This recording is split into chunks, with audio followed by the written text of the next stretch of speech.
teman-teman, perkenalkan, nama saya Indriani Puspita Dewi, NPM 2286210063. Di sini saya akan membahas materi tentang sistem pencernaan manusia. Pasti setelah makan kalian akan merasa kenyang, setelah itu kalian melakukan aktivitas dan lupa dengan makanan yang masuk ke dalam perut. Tapi sebenarnya makanan itu masuk di perut sedang diproses oleh sistem pencernaan. Makanan itu dicerna agar bisa menghasilkan energi agar kalian dapat melakukan aktivitas. Lalu sistem pencernaannya akan dikeluarkan setelah kamu melakukan buang air besar. Nah, sebenarnya apa sih yang terjadi pada makanan di dalam tubuh kita? Supaya kita tahu, ayo kita bahas apa saja organ pencernaan. Let's go! Pertama-tama, ayo kita ketahui dulu apa pengertian sistem pencernaan manusia. Sistem pencernaan adalah proses yang dilakukan oleh sistem organ pencernaan untuk mengubah makanan agar dapat diserap nutrisinya dan diubah menjadi energi. Sistem organ pencernaan pun terdiri dari organ-organ yang memiliki perannya masing-masing loh. Jadi, ayo kita bahas masing-masing organ sistem pencernaan manusia. Sistem organ pencernaan manusia yang pertama adalah mulut, berfungsi sebagai tempat memasukkan makanan ke dalam tubuh. Di dalam mulut terdapat beberapa organ pendukung seperti lidah dan gigi yang mendukung terjadinya pencernaan makanan baik secara mekanik dan kimiawi. Coba di sini siapa yang sudah mengetahui tentang gigi? Jadi, gigi itu berfungsi untuk menghancurkan makanan menjadi bentuk yang lebih halus dan tidak berbahaya bagi tubuh. Ada 3 jenis gigi. Yang pertama, gigi seri. Bentuknya seperti pahat dan berfungsi untuk memotong dan menggigit makanan. Ada juga gigi taring berbentuk runcing dan berfungsi untuk merobek dan mengoyak makanan. Yang terakhir adalah gigi geraham, bentuknya besar dan lebar serta berfungsi untuk menggilas makanan. Selain itu juga, di dalam mulut kita, gigi ditemani oleh lidah. Lidah terletak di atas rongga mulut. Fungsi lidah mengatur letak makanan saat mengunyah, membantu menelan makanan, dan mengecap berbagai rasa makanan seperti manis, asam, pedas, dan lain-lain. Nah, di dalam mulut terdapat 3 kelenjar ludah yang terletak di bawah lidah, di pangkal rahang, dan di dekat telinga. Kelenjar ludah menghasilkan air ludah dan enzim amilase atau petialin.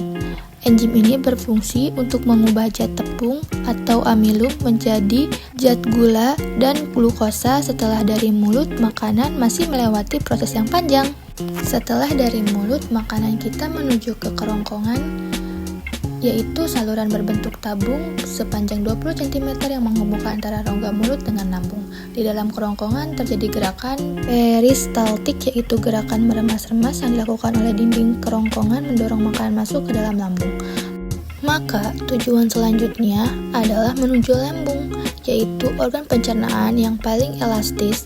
Lambung berbentuk seperti kantong dan terletak di dalam rongga perut di sebelah kiri atas. Di dalam lambung, makanan mengalami pencernaan secara mekanis dan kimiawi. Pencernaan mekanis dilakukan oleh dinding otot lambung yang meremas-remas dan mengaduk makanan, sedangkan pencernaan kimiawi dilakukan oleh getah lambung yang dihasilkan oleh kelenjar getah lambung. Getah lambung mengandung 3 enzim, yaitu pepsin, renin, dan asam klorida. Enzim pepsin berfungsi untuk memecah protein di pepton, sedangkan enzim renin berfungsi untuk mengendapkan protein susu menjadi kasein. Asam klorida atau HCl berfungsi untuk mengasamkan makanan dan membunuh kuman yang masuk bersama makanan. Selanjutnya, makanan dicerna di usus halus terlebih dahulu. Usus halus ini adalah usus terpanjang dalam saluran pencernaan karena panjangnya mencapai 6-7 meter. Di dalam usus halus terdapat cairan khusus untuk menyempurnakan pencernaan makanan. Usus halus juga terdiri dari 3 bagian, yaitu usus 12 jari, usus kosong, dan usus penyerapan.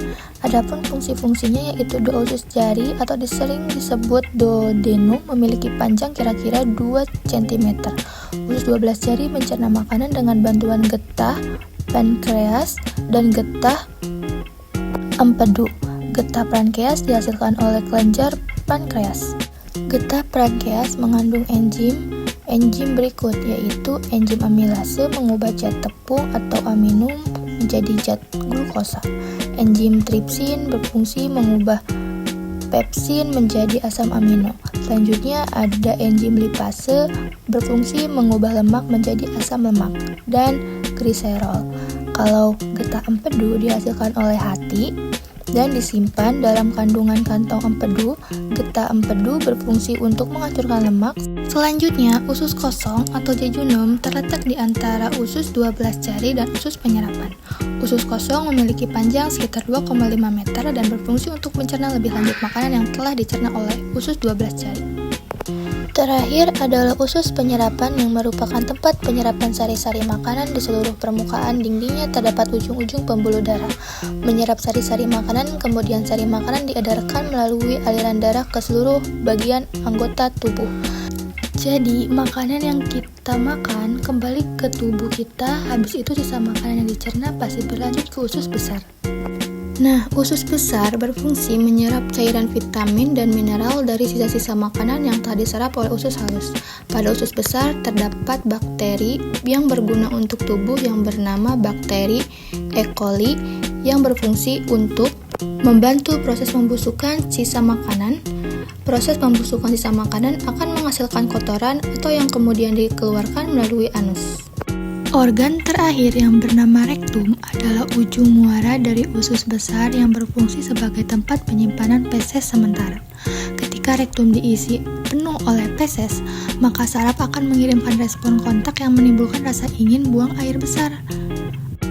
Anus adalah lubang bagian bawah pantat yang berfungsi sebagai tempat keluarnya feses dari dalam tubuh.